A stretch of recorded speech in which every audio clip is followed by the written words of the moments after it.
This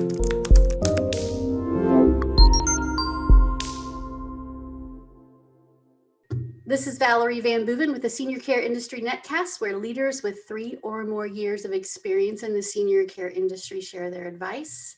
So let's get started. In a few sentences, tell us who you are and what you do. My name is Brian Biederman. I'm a certified financial planner, and I help my clients create and manage multi-generational wealth. Working with senior clients, not just senior clients, but with their families also. I help them generate an income that is sheltered from market volatility and also enables them to meet or exceed inflation as it occurs. Also help them with making sure that that income is tax advantaged or somewhat tax sheltered to try and minimize taxes as much as possible. Great. And you're located in the Raleigh area? I'm in Raleigh, yes. Are you able, do you serve mostly your local area, or do you serve other parts of the country? Well, most of my clients are in Raleigh because this is where my office is, but I have clients in 8 states. Nice. Well, that's cool. So anybody can get to know you and learn more about you. Depends. I have to be licensed in every state where I have a client. So, if somebody calls from another state that I'm not licensed in, then I have to decide whether it's worth being licensed in that state or not.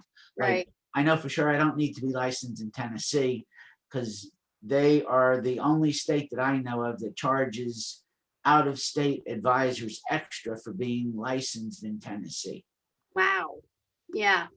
Well, I'm sure that the folks that are watching this, if they're in the Raleigh area, are going to be able to reach out to you much easier than anybody else. So having said that, we will put your website and your contact information with our video so that people know how to get a hold of you. And speaking from a small bit of experience, my mother is 71 and her husband's 81.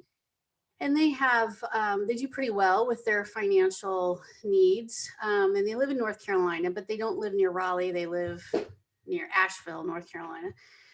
But I know that a few years ago, they really had to make some fast changes because even though they were already retired or heading toward retirement, they were losing money quick when this, market took a tumble. And I guess you know this better than I do.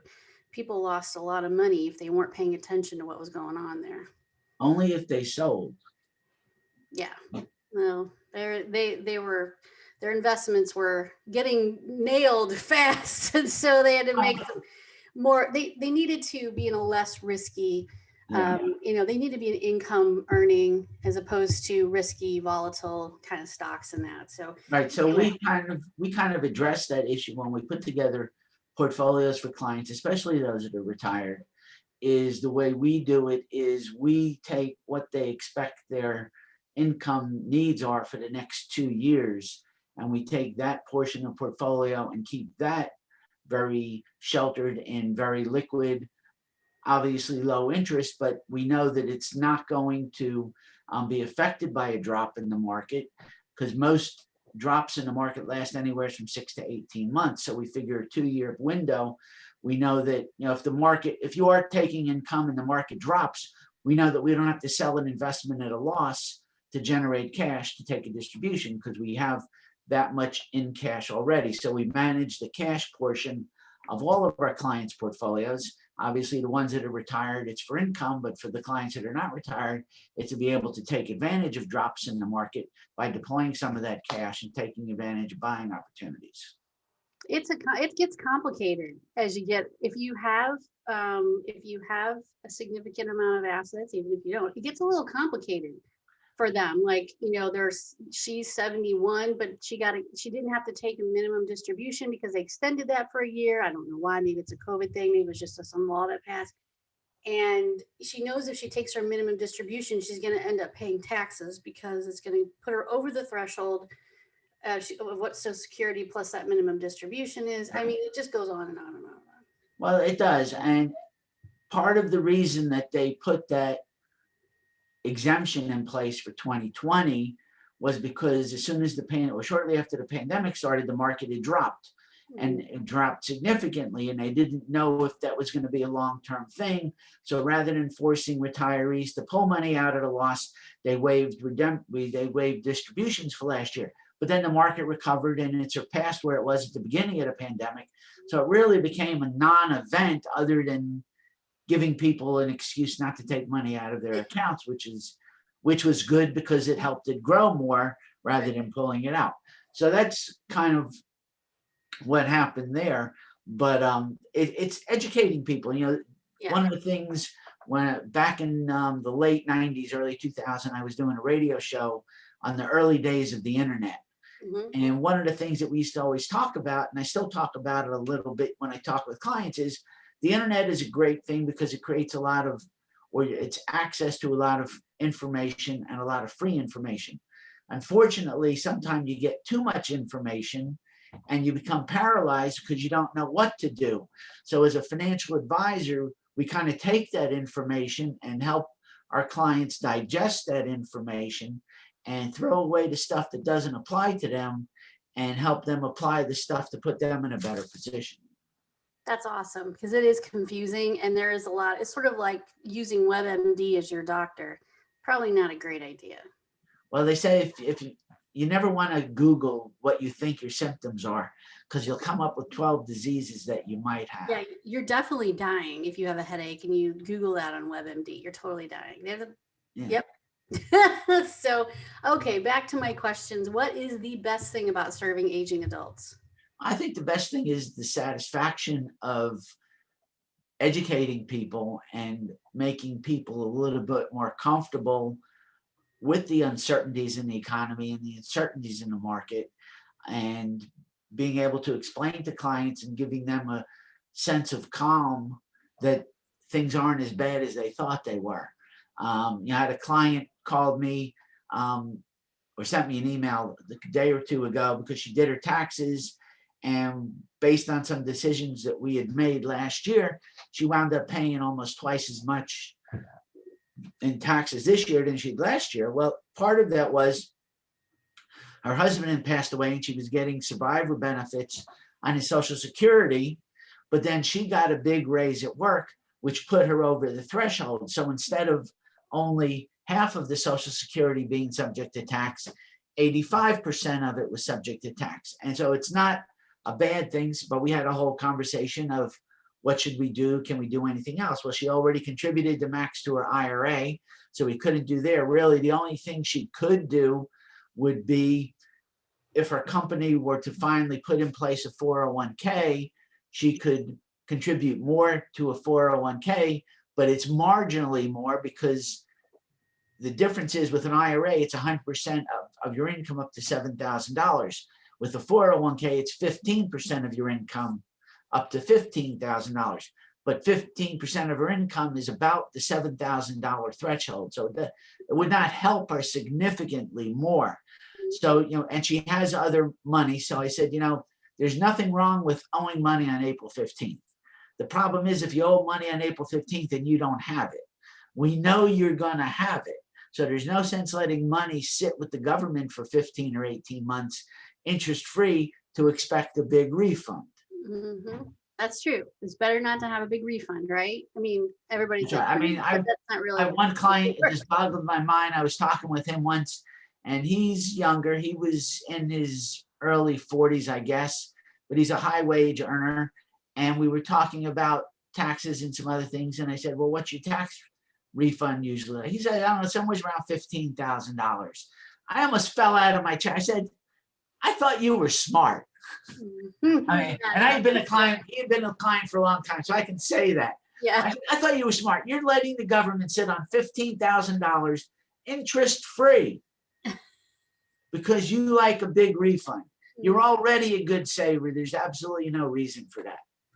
Right. Absolutely. I totally agree. Yep. That should not be your savings plan. That's yep. Your taxes and your man should not be your savings plan. That's a good rule for women. Very good. Okay. I would imagine in your life, professionally or otherwise, there have been people or organizations that have really meant a lot to you that you think do a great job, or have been mentors or inspirations to you. Who would you like to talk about? I guess I'm not sure about the question. Um, Well, I do.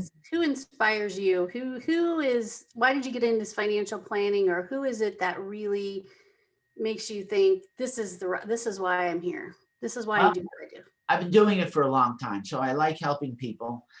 Recently, I had a client come to me. She actually married one of my clients, and she had some money, and she had never been really an active investor. She had some accounts that were set up for her by her ex-husband, and he told her where to put it and whatever. And we were talking because obviously she's divorced and remarried, and my client had been a client for over 30 years. So he said, why don't you talk to Brian? And we had a conversation, and she said, I learned more in the last 15 minutes about my investments than I did in the previous 4 years with my previous advisor. So it all goes back to relationships. It all goes back to educating, and just knowing that some of the things that I take time to explain to clients, which are completely legitimate planning strategies, but many advisors don't want to take the time to explain it to a client. And a client many times get this aha moment and said, and actually I had it recently, somebody said, well, why didn't my current advisor tell me that? I said, I can't answer that question, but my guess is he just didn't want to take the time to explain it to you. And part of that goes to creating those relationships. I've had clients that have been with me for over 30 years, many clients for over 20 years, and we have a good relationship. And they have a question, they know they can call me. And even if it's something that I don't have an answer for, I'll find an answer for. Or sometimes I go out of my way to do things for clients and handle issues for clients that don't put any money in my pocket. A client of mine, his wife passed away recently. And one of the things that I never knew, his wife was a client, had another advisor that she had been working with. And she had some stock in a privately held company in Baltimore, and she passed away. And I didn't know anything about it. And he kind of knew about it, but he wasn't really. When he's 80 years old, 82 now. Okay. So one of the things we did is I took the lead because he was sending them letters and trying to call to get information and get it changed over into his name because she owned it in her own name. And they weren't responding to his letters and they weren't responding to his calls. So I said, give me the stuff. I did it. I called him. I made sure I got an answer. I wrote the letters. We got it taken care of. We changed it into his name, and eventually we liquidated them because his son also has some of the same shares. And I didn't want his son to have to go through these hassles in settling his father's estate. Now, when it's between spouses, it's one thing, but when it's from one generation to the next, it becomes a whole new level of complication. So we made sure that we sold the shares during my client's lifetime, and then we just took the money and he used it to pay some bills. So I made no money on that deal. It's all a matter of going above and beyond for the client on what they need. Very nice. Well, you are probably an inspiration to all of your clients, and a good mentor as far as the best thing to do with their money. And like I said, as we get older, it gets a little bit more complicated, and all the rules and regulations that if you have assets, and the things that you have to do versus what you don't really have to do. I mean, I just I I haven't even gotten there yet, but I know it. I hear my mom talk about it. I'm like, oh, gee. Well, So, one word of advice that I would give to senior clients, well, all clients, but specifically senior clients, as your memory starts to go. So this same client, when his wife had passed away about 2 years ago, and then he decided he was going to sell his home and move into a retirement community. Well, the home was owned in a trust that he had set up with his wife. And that became a whole new level of complication because there were actually four different law firms that were involved with all the different legal documents he had. There's the lawyer I referred him to years ago when they did their wills, and then they did some trusts, and then they went to another attorney to do some work. And then there was another attorney that they used when His wife passed away to update some of the stuff. And then he wound up having her committed, and he was dealing with the court appointed attorney that was handling her assets. Oh my. And so if he had just called me, or any advisor, if you have one advisor that you trust, now some people don't like to tell one person everything, but it just becomes more complicated, and you really have to think about the next generation. If God forbid something happens, to make it as easy as possible, because it's already a stressful situation. But to have to deal with multiple parties when it could be handled by one party just puts a whole new level of complication and stress on the next generation trying to settle that estate. Very true. Very true. And yeah, I would agree.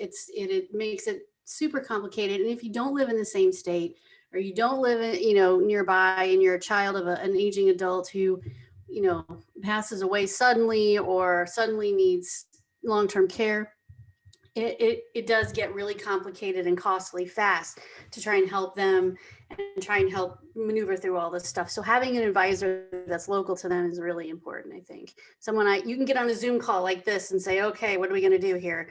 Right. Or what do I need to do? That's really important. So thank you for that. Well, Zoom is good for that, but it doesn't replace being face to face, and obviously we can't do that. But I have brought on a few clients since the pandemic just with Zoom calls, and one of them, I said, well, once this thing over, I can drive down. She's down in Rockingham, down toward Charlotte. She goes, I was with my previous advisor 5 years. He never made an effort to come and visit me in person. I got to say, my mom's advisor lives in Florida and she's in North Carolina. So, I mean, originally they all lived in the same area in the same state, but he moved, she moved. So Yeah. they haven't seen each other in 10 years.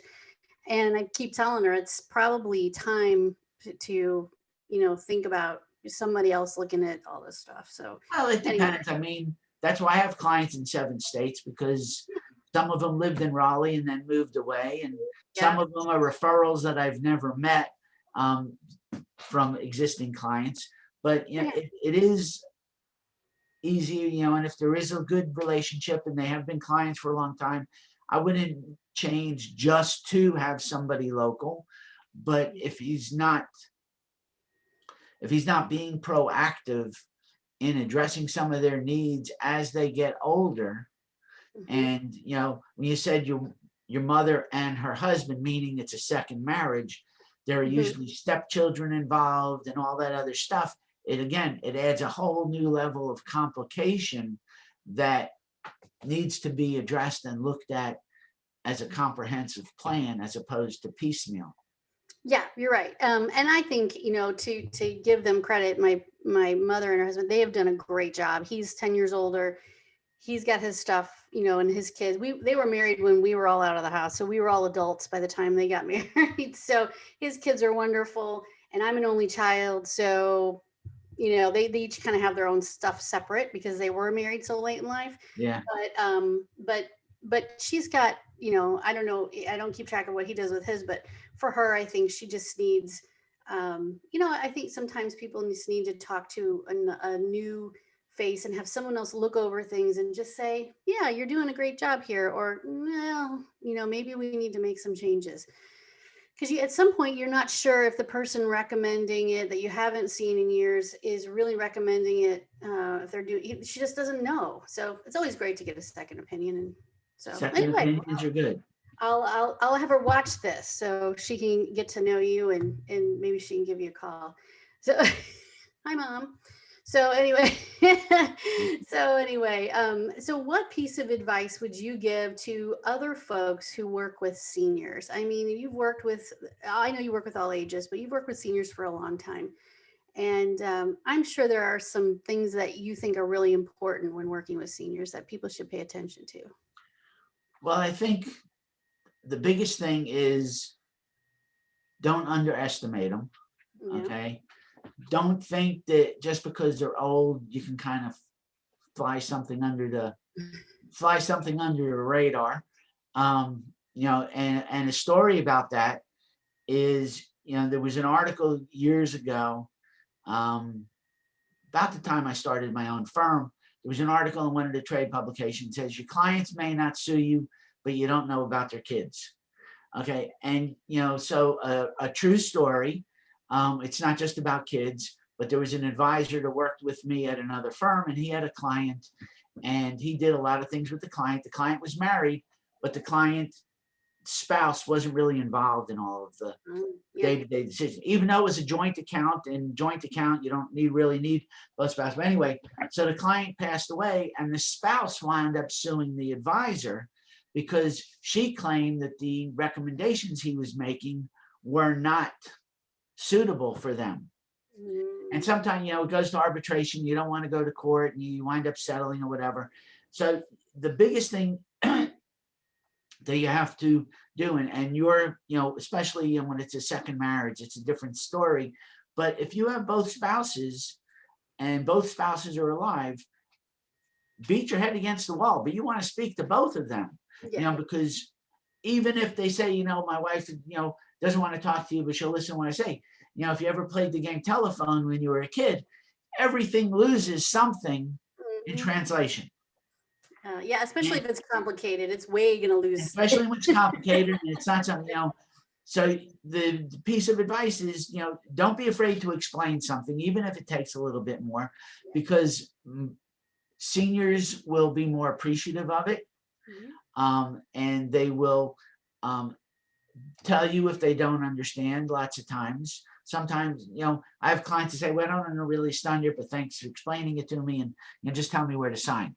That's not necessarily my best client, because it leaves me open to a certain level of liability. But, one of the things that we've started doing recently is we have clients who are over 65 signing a declaration, an over 65 declaration, and they have to have somebody witness it, that they don't have dementia, they can make their own decisions, there's no power of attorney, stuff like that. And if their spouse is over 65, the spouse cannot be the witness. It has to be somebody. If they're over 65, they can be a witness, it just can't be the spouse. Right. So it's something, again, to protect the clients and to protect the advisor, because if it goes to court, nobody wins. That's true. It's not worth it. It's expensive, and it's a losing game on both sides. So I agree. Everybody should be full knowledge of to the best of their ability of what's going on. Kids, spouses. It just doesn't pay in the end to be super secretive about what you're doing. I mean, it's just, if you're gonna do some good investing, everybody should be in on it and know what's happening. So I agree with you there. And I think, the bottom line is education and communication. Yep. Educating clients on a better way to do something. One of the things that a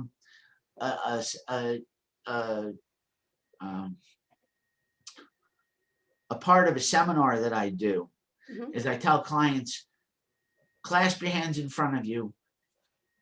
Just do that. Now look down and see which thumb is on top. Now switch it. Feels a little awkward, but there's nothing wrong with it. Right. Okay, it's all a matter of how there's nothing wrong with it. It's not going to hurt you, but it's just something you're so comfortable of doing something certain ways that sometimes we're reluctant as human beings to try something new. But that's what I help clients to overcome and to put themselves in a better situation financially, even though collecting lots of times all the information necessary is an exercise they don't want to do. And typically that's going to be a client I don't want to work with. If they're not willing to do the work to help me do a better job for them, then there's plenty of people that are willing to.